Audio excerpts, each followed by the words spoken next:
بێگومان ژنانی گەڕیلا هەمیشە وەکو پێشەنگێک دەرکەوتون چکە ئەو خەباتی کە ئەوان کردوانە سەلماندوانە کە ژن دەتوانێت خەباتکە ژن دەتوانێت چارەنووس و پێگەی خۆی لە ناو وڵاتە دیاری بکە ژن دەتوانێت هەموو کارەکان هاوشانی ڕەگەزی بەرامبەر بکە لەبەرەوە ئێمە هەمیشە پشگیری ئەو خەباتە ئەەکەین ئەو پشگیری ئەو ژنانە دەکەین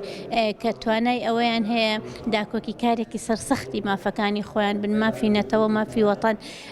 مافی تاگ مافی ژن هەر مافێ لەو مافانەی کە ئینسان مرۆڤ پێویستێتی ژن بتوانێت پشگیریکە ئێمەش لەگەڵیان جێگەی داخەوە جێگەی ئەسەفێکی زۆر گەورەیشە کە دەوڵەتی تورکیا لە دەرەنجامی ئەو هێرشە ناکۆکی ناڕەوایی کە دەیکاتە سەر وڵاتەکەی ئێمە سەر ئەم هەرێمە دڵ سوتاوە هەمیشە شوێنمانە سووتێنێ گەنجمان ئەکوژێ پێشمەرگەمان شەهیدەکە گەڕی لە سەر نگوم ئەکا ئەمە جۆرێک لەو تاوانانەیە کە دەکرێت زۆر قێزەونانە ئێمە تەماشای ئەو ڕۆژە بکەین لەبەرەوە جێگەی داخەکە هەستاوە بۆ کارە دژە مرۆڤانەیە بۆ کارێک کە هەمیشە تونند و دیژی بەرامبەر مرۆڤ ئەکات چکە ئێمە بمانوێت نەمانوێت دەوڵەتی تورک دەوڵەتێکی داگیرکارە تا سەرعسقان لە دەوڵەتی عوسمانیە و هەتا ئەم زەمانش کە هاتووە هەمیشە هەوڵی داگیرکاری داوە لە هەرێمەکەی ئێمەدا و لەو هەرێمانەی کە بە ناوی کوردەوەیە ئەو وا پیشانی دەدا کە کورد نابێت لەم سەر زەمینە بژێ بەڵام لە ڕاستیە پێشمەرگە و گەڕیلا و نەتەوەی کورد و ئەو خۆ پیشاندانە و ئەو هاتنە سەر شەقامە ئەو دەنگی ناڕازانە سەلماندی کە کورد نەتەوەیەکی زیندووە و نامرێت. بەداخەوە ئەوە ئەبێ نەتەوەزل هێزەکان قسە لەسەر ئەوە بکەن و قەدەغی ئەم چەکە کیمیایە بکەن یاخۆ ئەم چەکە دژ مرۆڤە بکەن چکە ئێمە بیرمان بێت لە ساڵی هەشتاکاندا ڕژێمی عێراق بەرامبەر بە کورد بەکاری هێنا سێ سەر لە ڕژێمی تورک بەکاری دەهێنێتەوە لەبەرەوە ئەگەر بگونجێ ئێمە دەنگی ناڕازی هەڵبڕین و داوا لە نەتەوەی گرتوەکان و لە ئەمریکا و لەو دەوڵەتانە بکەین کە ئەم چەکە بەکاردەهێنن قەدەغی ئەم چەکە بکەن و دەوڵەتی تورک توانای ئەوەی نەمێنێ جارێکی کە ئەو چەکە کوشندەیە بەکاربێنێتەوانێ. تورکیا زۆر دەمێکە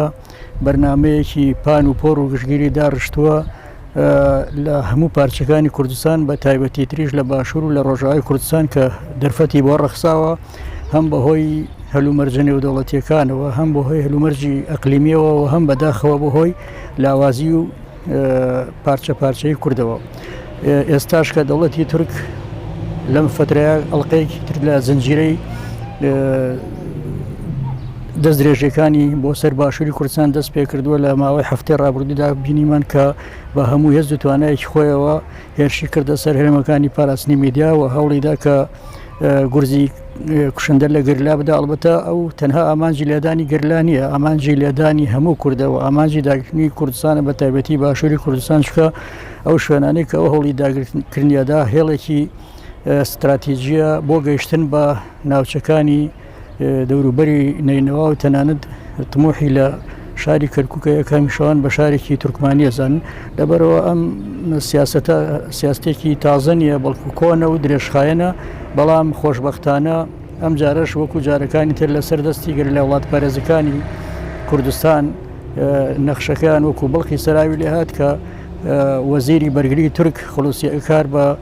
ڕاشکاوانە و بەبێ پێچووپەنا دانی بە شکستەکانی خۆیاندانا و بە شێوەیەکی زۆر سەرشۆڕانە پاشەکشیان کرد. سەبارەت باوکاریەکانی حکوومەتی هەرێم من ناتوان بڵێم حکوومەت چکەن حکوومەتمان نییە بەداخەوە لەم هەرێمەیە دوو حیزب هەیە کوردستانیان کردووە بە دوو زۆنی جیاواز و ئەم دوو حیزبە بە ئارزوی خۆیان سەودا و مامەڵە لەسەر خەڵک و خاکی هەرێمی کوردستانەکەن و لە کەسی شاراوە نیە ئەو زۆنەی کە ئێستا تورکیا تموحی لێ هەیە و ئۆپەراسیۆنی تیا ئەنجامەدا ئەو زۆنە پارتی تیا باڵا دەستەوە پارتی بۆ خۆشی نایشارێتەوە بە ئاشکرا و بەڕاشکاوانە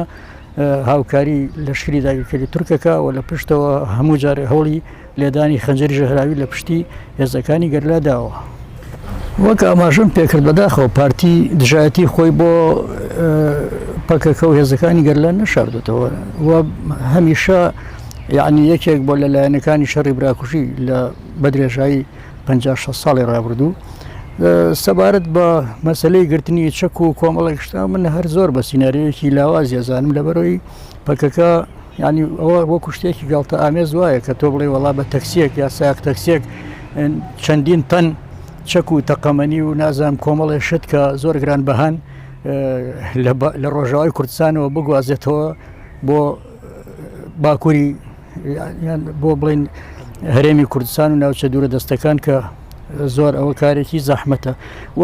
پەکەکەش لەگەڵ ڕێزماوەنە گەمژەنیە بۆ شێوەیە ئەو ئاڵوگۆڕیاک چەککردنە بکە بەڵام مەبەستی پارتی لەم سینناریۆیە تاوانام هی هێتەنە پارتی نەم سینناریۆ مشتەرەکە لە بینی میت و پاراستنە بەو مەبەستەیە چکە ئەڵێن ئەم چەک و تەقەمەنی لە ڕۆژاوای کوردستانەوە نێراوان لەلایەن ئیداری خۆسەری ڕۆژاوەوە تاوان پەکەکە بەداخەوە لە هەندێک ناوەندی نێودەوڵەتیە لەژێر فشاری تورکیا و لەبەر بەرژەوەندی ئابووری و سیاسی و سەربازیۆمانە پەکەکە بە هێزێکی تێرۆریستی ناسراوە کە ئەمە گاڵتە جاڕی ینی بەڕاستی تاوانێکی گەورەش بەرامبەر بە پەکەکە دەکرێت ئەو سینناریۆیە زیاتر بۆ ئەوەیە کە پارتی و میتی تورکیا بیسەلمن کە ئیدارە و یا خۆسەری ڕۆژاوای کوردستانیش بەشێکە لە پەکەکە و کۆموجارە دووپاتیان کردوێتەوە بۆ ئەوەی یعنی ڕۆژاوای کوردستانیش لەبەر چاوی ئەمریکا هاوپەیمانان بە هێزێکی تیرۆریستی پیشام دەن و لەو ڕێگایەوە ئەو کۆمەک و یارمەتیە ئەو تەختیە بڵین پارێزگاری کە لە ڕۆژاوای کوردستان بکەن لاوازی بکەن یا قەنەعەت بە ئەمریکا هاوپەیمانان بێن کە پەکەکە و یاپەگە و خۆیانڵان هەموو جارێ دوو ڕووی دراوێکن و ئەوانش بەشێکن لە پەکەکە لەنا ئەو سینناریۆیە ینی بەڕاستی شتێکی زۆر لاواز و بێمانایە و پارتی هیچ کاتێکیش